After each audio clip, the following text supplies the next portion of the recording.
The rain really came last episode as a revenge for what had happened at the summer camp, because, well, last time the rain was trying to ruin the entire event for Nakami and Isaki, but it got thwarted by the wind, you know, pushing the clouds aside and everything. But here it is, coming back with a vengeance, and it managed to ruin the meteor shower. Little did the rain know, despite it ruining the meteor shower event, Nakami and Isaki are just getting closer and closer with each other, and we are continuing to learn a little bit more about Nakami's, I was gonna say flashback, Nakami's backstory and what essentially makes him tick. So, not really sure what happens after this whole thing. I mean, we kind of already had the idea that there's going to be more meteor showers, and the one that they're going to do is around December, so they've got more time. And yeah, I don't really know what else we're gonna happen is going to happen for the rest of this, unless we're really just gonna fly to December or something. But if you guys enjoy the content, remember to leave a like on the video and subscribe if you haven't. And if you didn't like the content, dislike the video and we'll be on our way. Let's get started. Is that the sister? Because, like, she said that her sister's coming back. Isaki, I mean. Maybe if it's hot enough, it'll just set on fire too while you're at it.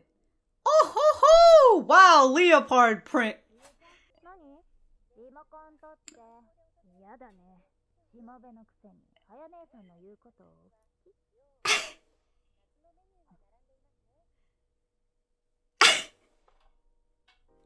What a fucking... What if she's sitting on a beanbag chair, right? So, like, of course it's gonna form into the way that she's laying on it, but, like, what a fucking angle that her body is. Like, holy shit, talk about twisting your spine out here.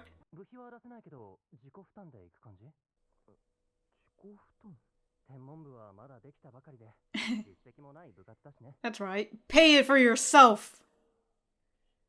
Oh, time to work. Oh, he's getting down his knees to beg.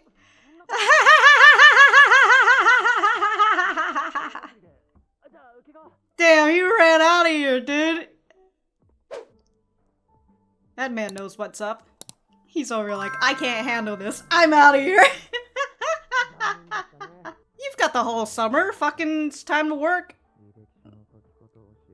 For a job.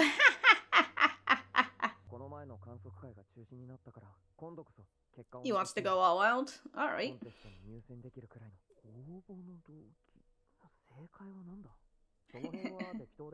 I just want money.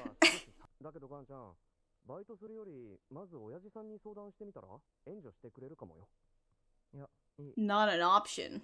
Immediately. Find any financial discussions. Huh. Well, they're childhood friends, so he would know that he used to have a good relationship.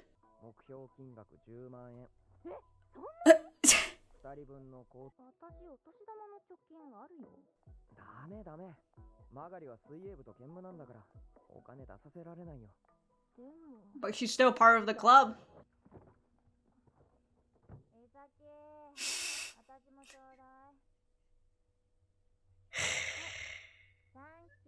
She's just laying around on the beanbag the whole day. Look at her. What the fuck? So, like, she takes pills, and I can't figure out whether, like, that's for her medical stuff or it's, for her sleeping pill.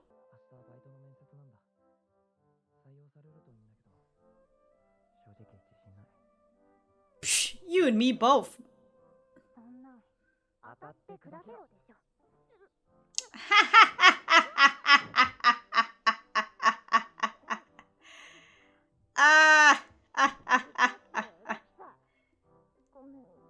That's some fucking sister behavior right there.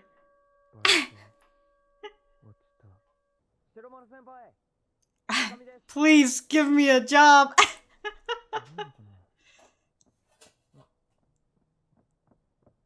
Oh. Dude. The fucking Isekai cat knows what's up.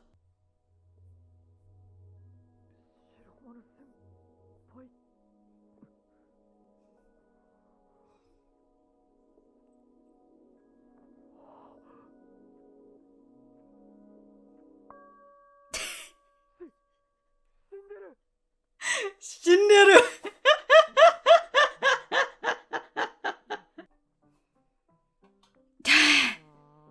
Look at her hair, dude.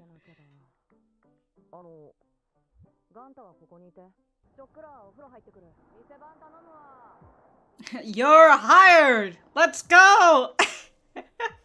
Tend to the shop. I know you've never opened a shop before, but tend to it. I thought this was carpet this whole time, him using a squeegee like that. Oh.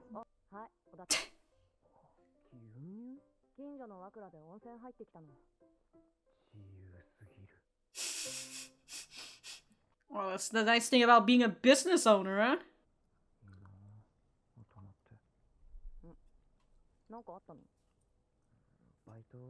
God, the tea is so hot, I fucking burn my throat.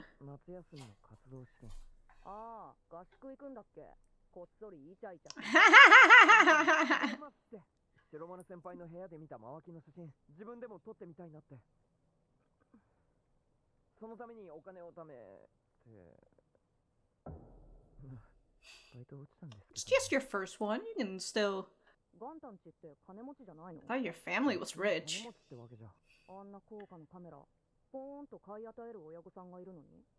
Fancy high-end. I mean, you could get that for like $400.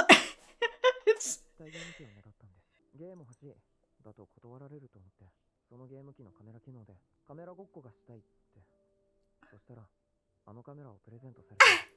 Or just cut out the middleman and just get you a camera instead.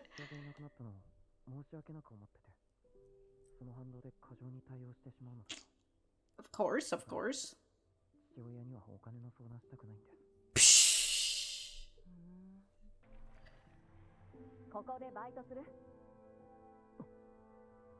Hell yeah, dude.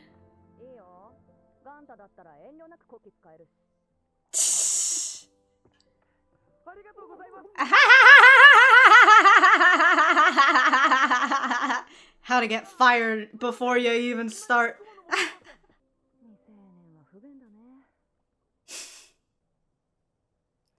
You know what? If you think kids, it's rough being a kid, just wait until you become an adult.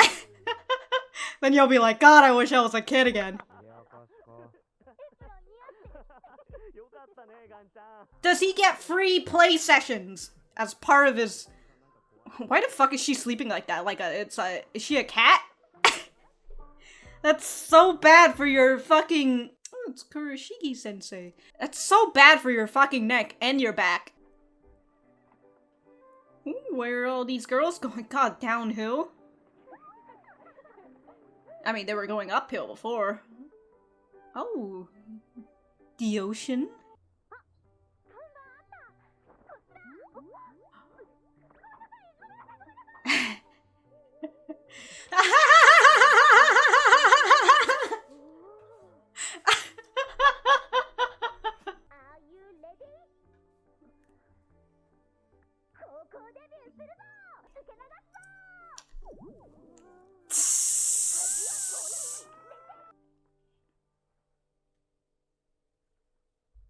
Oh wow, all the surgical scars on her.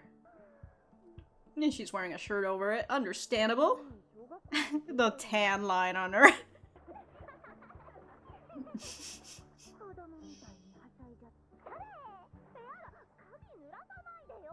Then why the fuck are you standing in here for? And why are you standing in the fucking beach? Oh. Haida. Oh yeah, he did say that he was working in a beach. He would get a tan and all that. Damn, he goes so fast. Oh my god, you see that angle?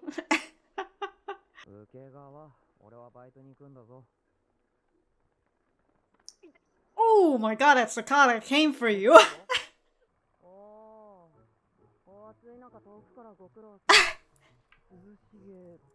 Looks really chill.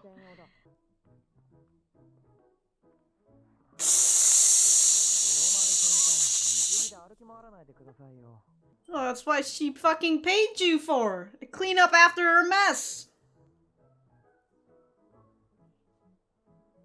Wow, look at these people coupling up with one another.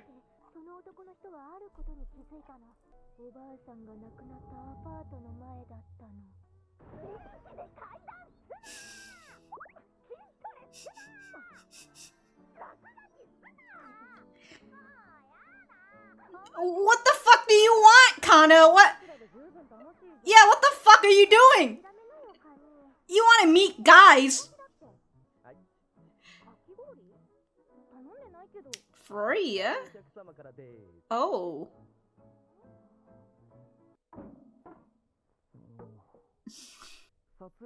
Dude, Ukegawa's out here fucking playing games, dude. Oh, it's so nice going to an arcade. Nobody else is there. No waiting in line, no anxiety of like someone being behind you. Oh, there's Isaki. Came back from the beach, I suppose? Ooh, some guy was hitting on you?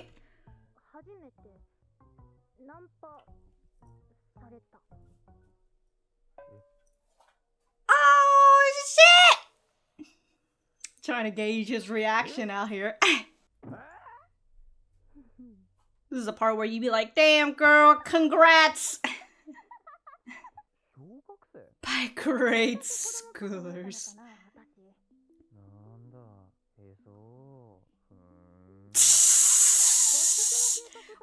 Grade schoolers?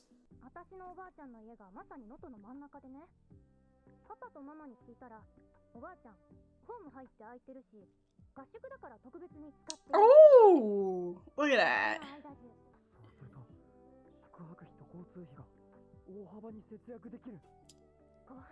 The power of asking for your family for help.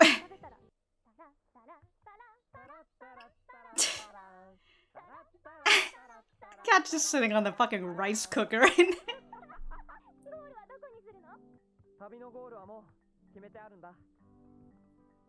Look at these two fucking picking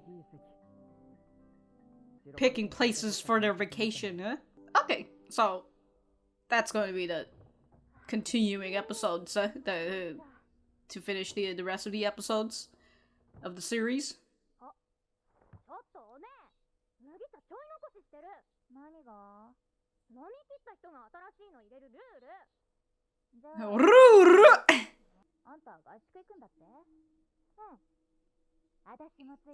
I was like, let me join.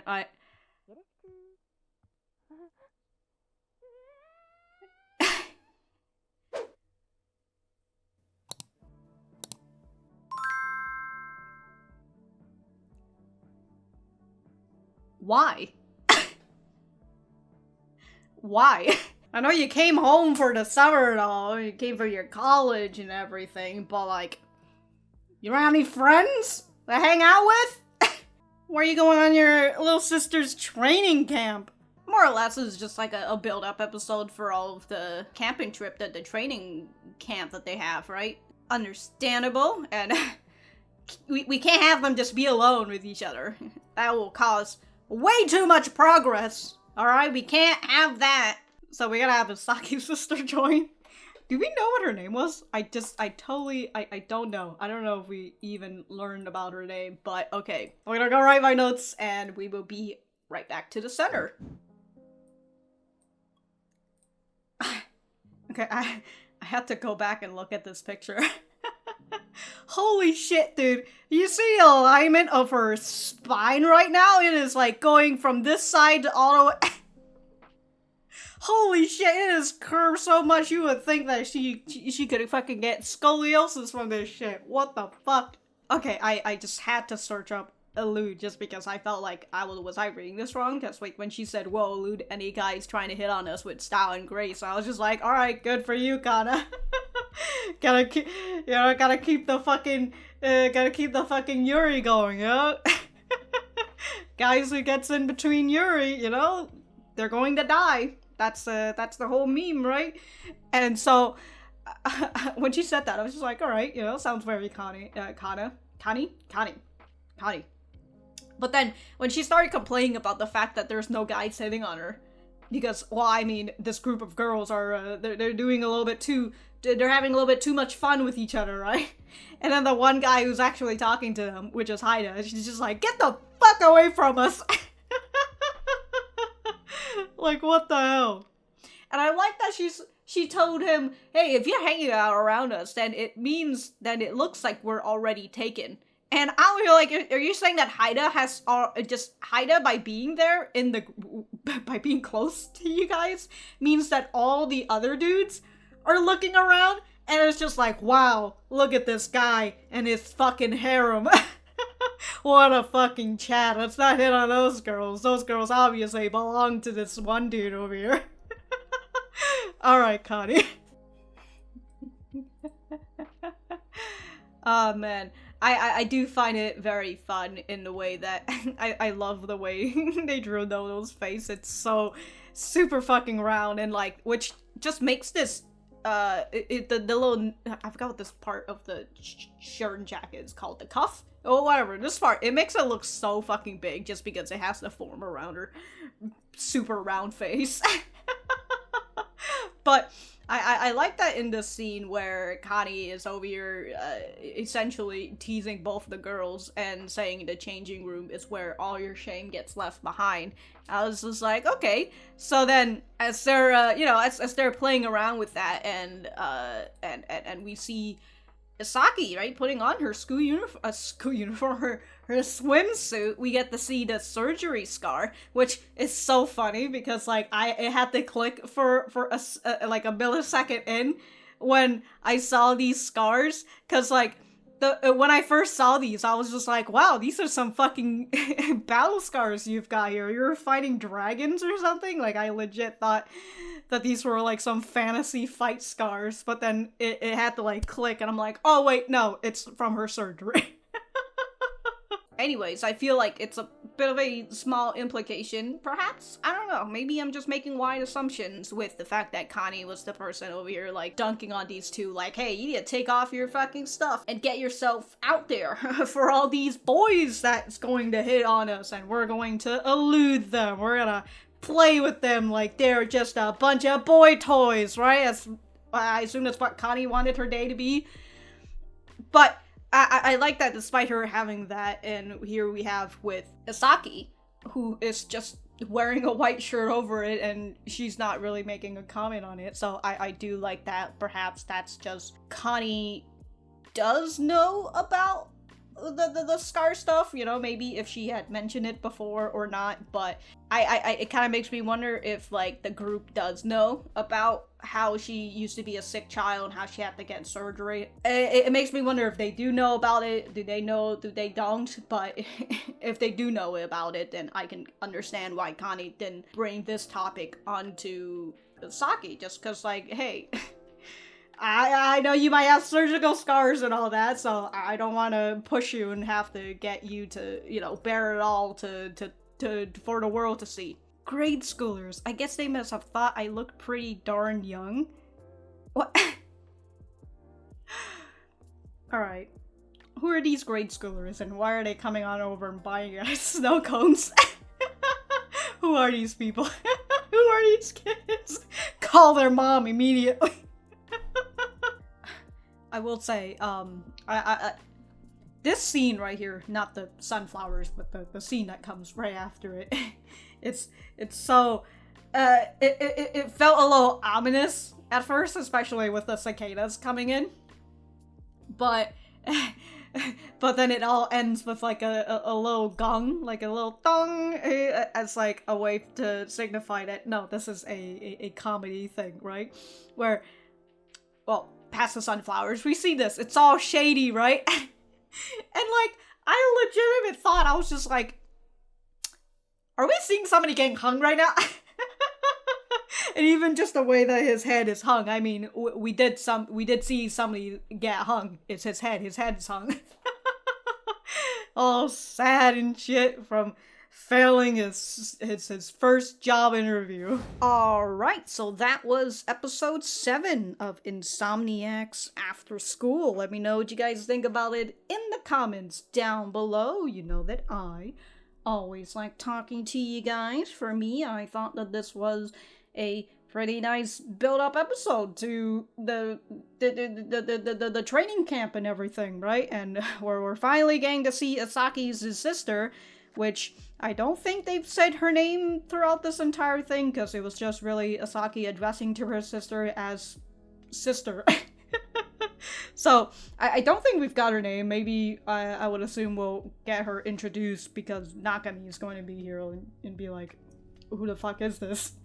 And, you know, speaking of her sister, well, we've got that one note from Isaki before where she was talking about how her sister is in college and how she is coming back to the house for summer, and that in the way that the person who had written the translation, she had said that her sister is a bimbo. And honestly, when I saw that, I was just like, damn, dude, fucking Isaki's really out here. Usually, I feel like Isaki is not mild-mannered, but she's not like a mean person, right? So then the moment she just calls her sister a bimbo, I was just like, damn! Guess you might have some sort of animosity for your sister. But somebody else in the comments had made a mention that maybe she had said, when she was describing her sister, she had said Gyaru. And perhaps that's how her sister is, and the person who was translating it perhaps just didn't know how to translate it, and I mean, bimbo is like kind of the closest, and I was like, okay, maybe she's saying it like that, but it kind of made me wonder about like her tone and the way that she was saying it, but who knows. Anyways, with this episode, in the beginning with the, we didn't get this, what is this? We didn't get this translated, but I can assume that this wheel thing, this wheel made out of cardboard, is a chore wheel, I would assume. That's what this is. But we got to see her sister, who is just out here wearing purple spandex? Is that what it is? No, she's wearing purple leggings. And she's just eating ice cream on her bean chair. And then we get to see her face of disgust, right? As she just holds this up into the air and just being like, ugh. Ugh, look at this underwear. It's so fucking gross. How dare she wears leopard print sexy underwear.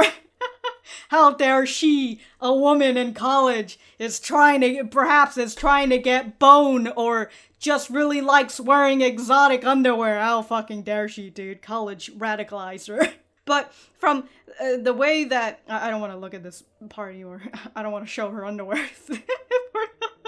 But the way that she's over sitting, eating ice cream, and then she calls for Isaki, who's doing laundry.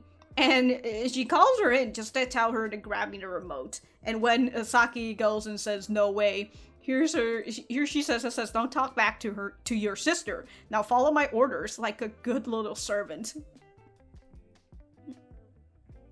I don't know, maybe you should just develop telepathic power and just do your, just fucking get it with your fucking hands or whatever. I think you'd have a better chance at that. But Isaki seems like the sort of person, well, they're both Isaki, now that I think about it, so. God, the only thing that I don't like is when you start introducing parents or siblings or something and I have to start saying them by their first name, even though I've been calling them by their last name this whole time. Anyways, I just completely forgotten what Isaki's first name is. I remember Nakami is Ganta. Hold on, maybe I can find it somewhere. Magari.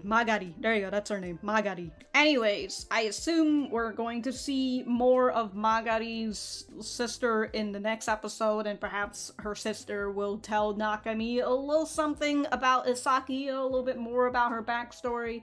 Perhaps get to see the way that her sister, what is it? Her sister in her a little bit of a mean demeanor, like, oh, I'm the big sister, I get to order you around because you're the little good servant and all that. Perhaps underneath all that layer of a sister relationship or something, as I kind of mentioned, where like, oh yeah, this really sounds like a big brother, big sister sort of thing, like, come on, dweeb, do my bidding for me, that sort of feel. Except she's in college and she probably and like this is not. I mean, it's never fun for the little kids who gets bullied by their by their older siblings, and this is coming from the youngest sibling of 3, so... Anyways, what I was trying to say... what I was trying to say is that I hope Magari's what I was trying to say is that I hope Magari's sister, underneath all that layer, do care a little bit about Isaki. Alright, I hope that there is some sort of care that is coming from her, because if there isn't, and this is, if what we're seeing is what we get, I'm not gonna be upset at the story overall. I'm just gonna be upset at the character, because as much as it is, I don't have a good relationship with my sister, so I'd much prefer seeing a sister relationship that is good, even if they're a little bit, mean, like they bicker with one another, but they still care about each other. I'm totally fine with that. But if we just have a relationship that's not good, I'm gonna be upset. Personally, I'm gonna be very upset. But anyways, I don't want to talk about the sister anymore. Let's get out of here. Let's skedaddle, dude. So, we've got the training camp, which has been approved by the student council. However, the next issue is that Nakami, the astrophotography, the astrology club? Whatever. The club can't get a budget because they don't really have a history. So the thing is that he has to go and take this picture and get a good, hopefully win a prize, so then they can make a record. So then the student council would be like, okay, these people, they won an award, so we should probably give them some more money. But since it's still a new club and they haven't really done anything, they can't have a budget, so they have to do everything by themselves in terms of financially. So we've got Nakami, who's desperately wants a job. He also tried begging to the student council, but this guy, as I said, he knows what's up. He's just like, alright, I'm probably the sort of person who's going to break down and let this person do it, So he's just like, I can't, we can't do this. Alright, I'm out of here. See you later. Very fun. As I said, Nakami's got his next issue, which is trying to get his, write up a resume and get a job. I don't know where he was applying, but, whatever, he failed in the end, right? And we've got Ukegawa, who we've learned is a childhood friend of Nakami. Ukegawa had asked, hey, why don't you ask your dad? He's willing to help you out. And we've got Nakami in response, who doesn't even skip a beat. He doesn't even miss a beat when he heard that. He just said, no, that's not an option. My dad asking for my dad? No, not an option at all.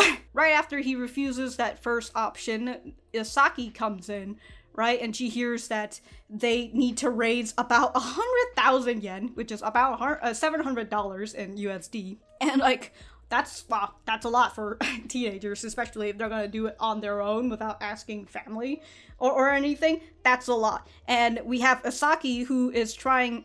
I was calling her Magari before. Well, whatever, I'm not talking about her sister anymore. We've got Isaki, who is also trying to help, right? She says, I've got my New Year money, I could put some money into that. And we have Nakami, who is continuing to try to do this all by himself, which maybe he should have learned from all his previous experiences, that if people want to put time and help, even though, as we've learned, everybody's got their own shit, everybody's got things to do, and yet here are these people who are your friends, and they're willing to put time apart from their life in order to help you with your situation. Although this whole thing is that the both of them are in the same club, so him making the excuse of like, oh well, you're already in the swimming club, I don't want to put more work on you. And it's like, okay, but so you're gonna put more work on yourself, despite this club being literally the only people in this club is you and me. And somehow you're gonna put more effort into this just because I'm in another club? Like, what is she, what other thing is she doing for the swim club, by the way, other than just swim?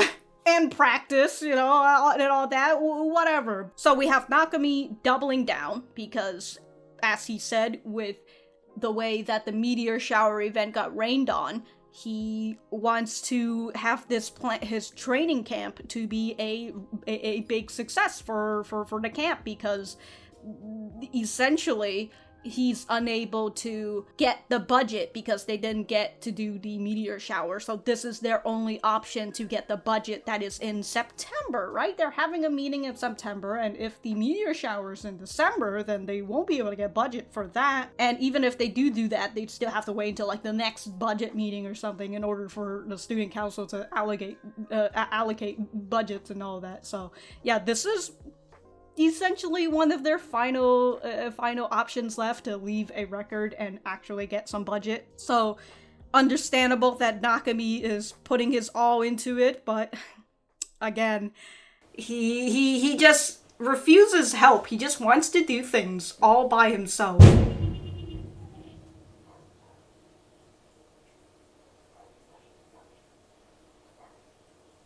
I don't know if you guys heard that, but okay, minor explosion aside, we had this radio scene. I like that they're continuing with the whole radio thing, talking one way to another, which I find is very fun. This is essentially them writing diaries to each other, except it's live. So I really enjoy that this style of, journal, diary sharing and all of that. And it is very funny to see that where did I write this? Oh, there it is. So Nakami talks on the radio about how despite not getting sleep, he's thinking more about his hobby. He's thinking more about his cameras and astrophotography. And I don't know if I mentioned this in the previous episode, but I think I might have written it in the description. But I'll say it here, where I like that, as we've seen in the previous episode, Nakami is a very methodical, well, as we've seen throughout the series, he's a very methodical guy. He's like a mechanic on the mind, right? He's very good with mechanic related stuff for the most part, but he's a methodical guy. He wants to plan things out to a T, and as he says, despite him planning everything out to a T, it never goes to plan, because things are always getting in his ways, things that are out of control.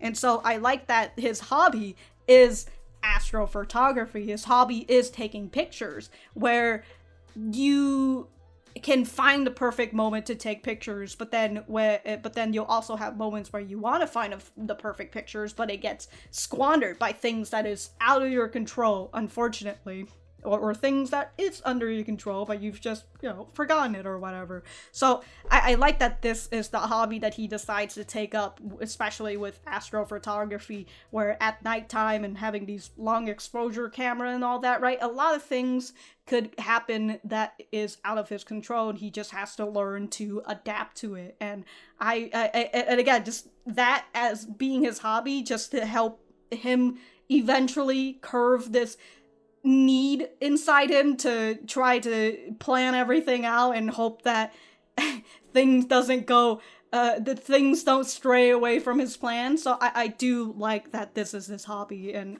again, it's just helping him shape himself to be more adaptable to the situation, and just let him continue to learn that things just don't go the way that it will go sometimes, and there's always another chance, kind of like with the meteor shower. So it's it's very nice in terms of that. But I also enjoy that he's telling her about his interview, and him talking about how he feels very nervous about his job interview, and that he hopes he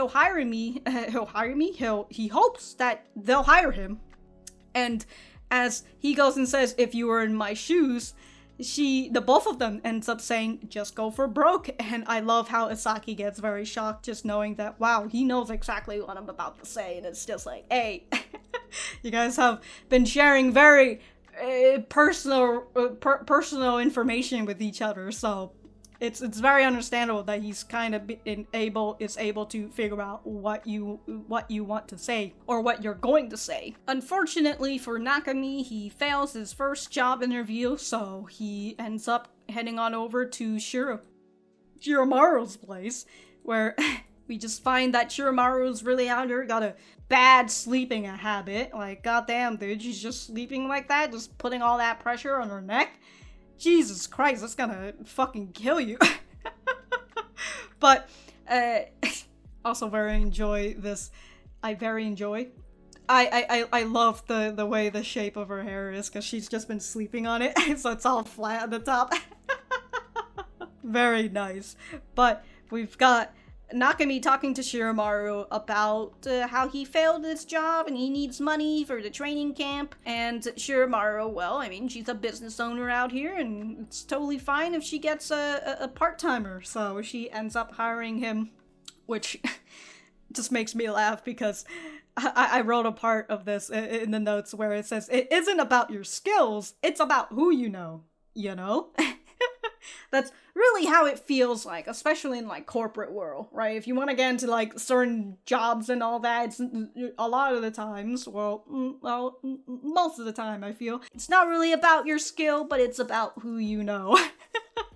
Like you could literally not have that skill that you're hired for, but god damn it, dude, if somebody you know is in a higher position in that company, they're gonna fucking get you in. And so here's Nakami trying to get a job interview and going to this other workplace filled with people that he doesn't know about. Why do that when you could literally just ask Shiromaru for a job?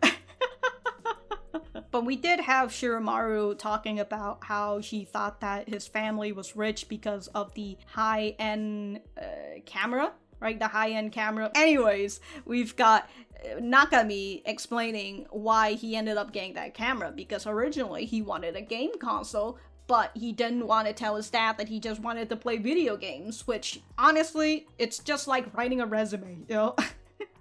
and doing interviews, which is, you need a fucking lie. And it's, God, alright, I was about to go on a rant about, you know what, fuck it, I hate interviews. Okay, I've decided that I don't want to go on that rant, so I'm moving away from it. Oh, he wanted a handheld game console. Oh, what do you want, a Switch? I love that he says he wants a handheld console, and so his idea was that he told his dad that he wanted to use the console's camera function, and we were like, what kind of, alright child, no wonder you failed your first interview.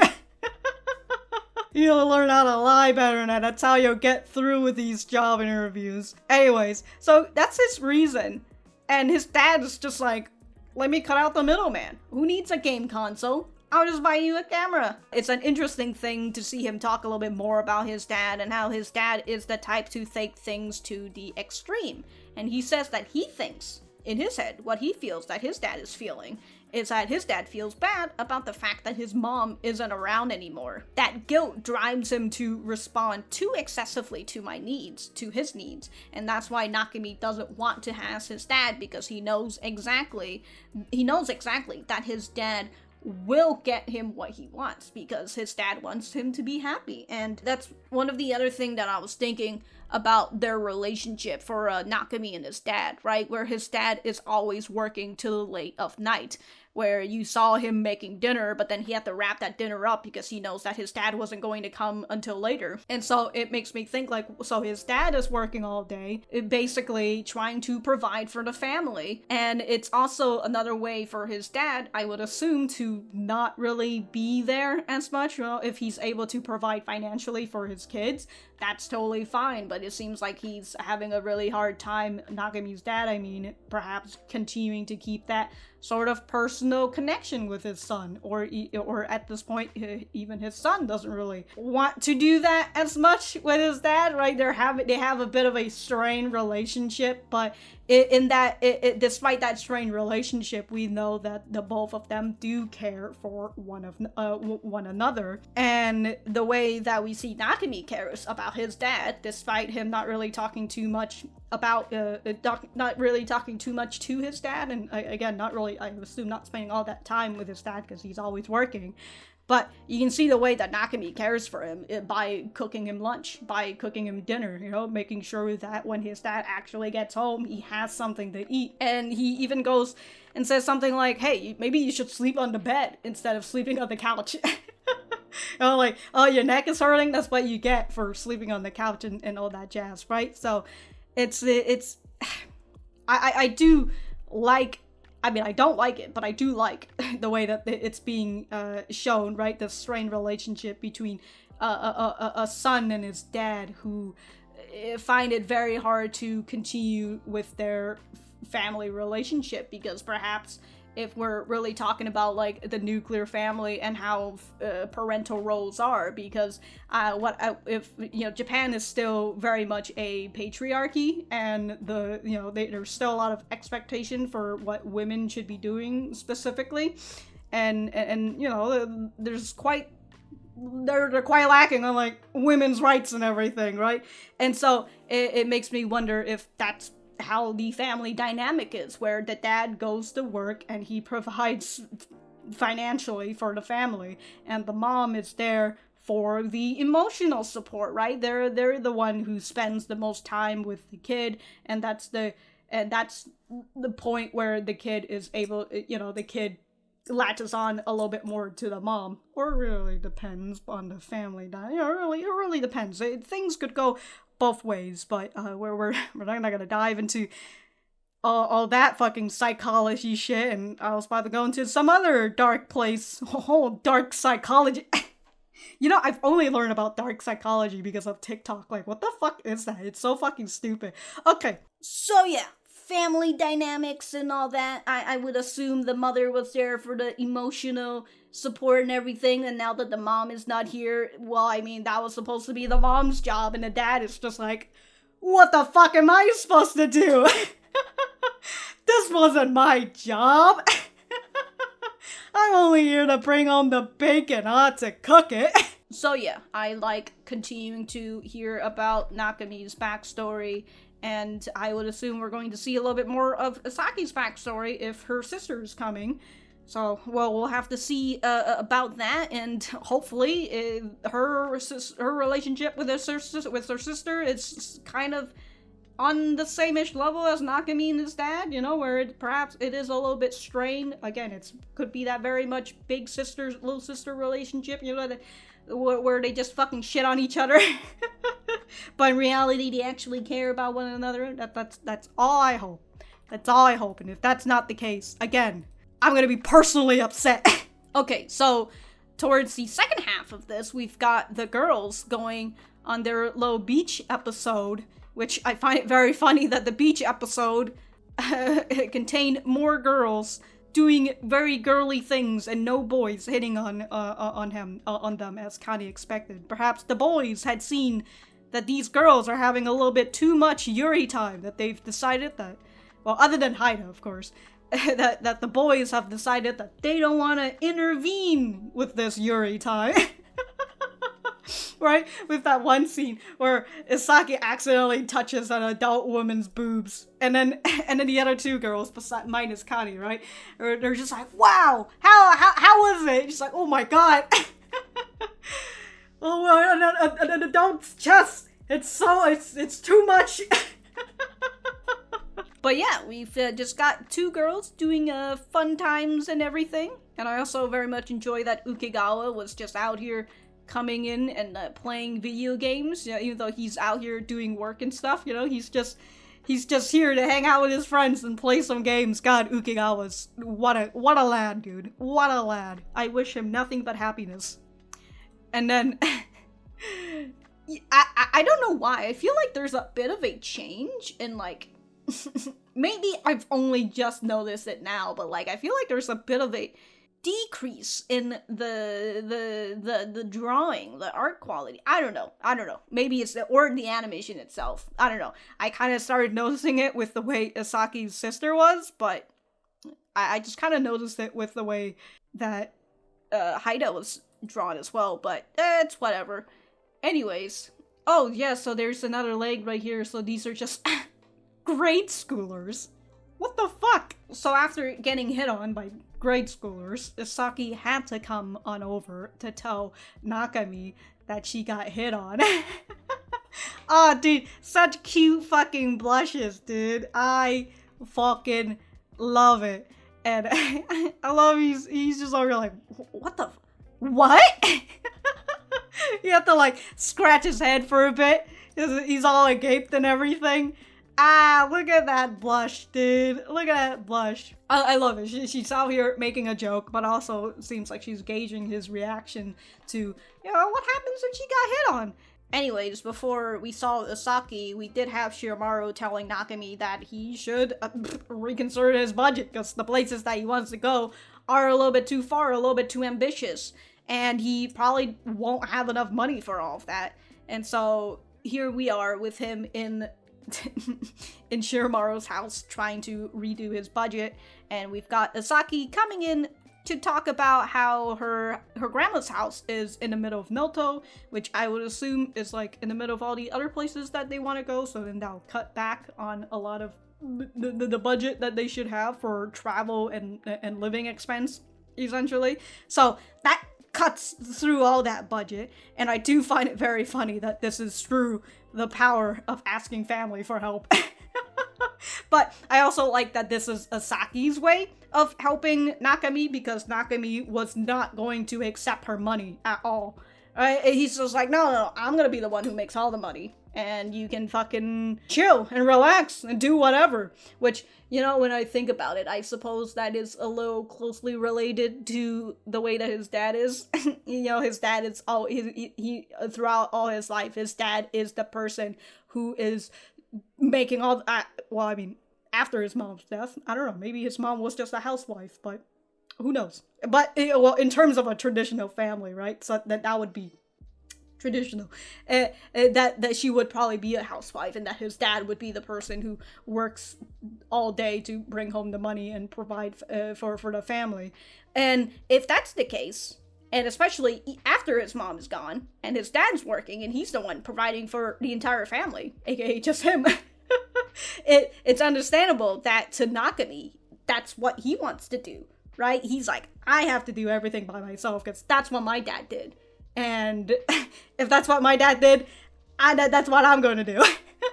So it's very interesting if we have to think of that perspective, right? That psychology perspective and everything. But again, I like that this is Asaki's way to help him. And since she knows that he's not going to take her money, she's decided, well, my grandma's going to be out because she's somewhere. I forgot where she was. Where was she? I asked my parents, and they said it's empty right now since my grandma's gone to a nursing home. There you go. So yeah, her grandma's gone, so they get this house all to themselves until Isaki's sister asks to come along, because why the fuck not? Why the fuck not? She's got nothing better to do. She's just gonna be stuck here for the summer, I guess. Poor her. How unfortunate. And that's basically it for this episode. Yeah, it's just a overall build-up. I enjoyed it. We got to hear a little bit more about Nakami's dad, and I do hope that we get to see his dad a little bit more as well. But yeah, perhaps we'll have a little bit more focus on Isaki and her sister. So we'll just have to see if it happens, or if we're gonna have another build-up. Is it the training camp yet? Is the next episode the training camp? I don't know. Whatever. If I have anything else to say, I will write it in the description down below. Thank you guys for sticking around, and I will see you guys in the next episode.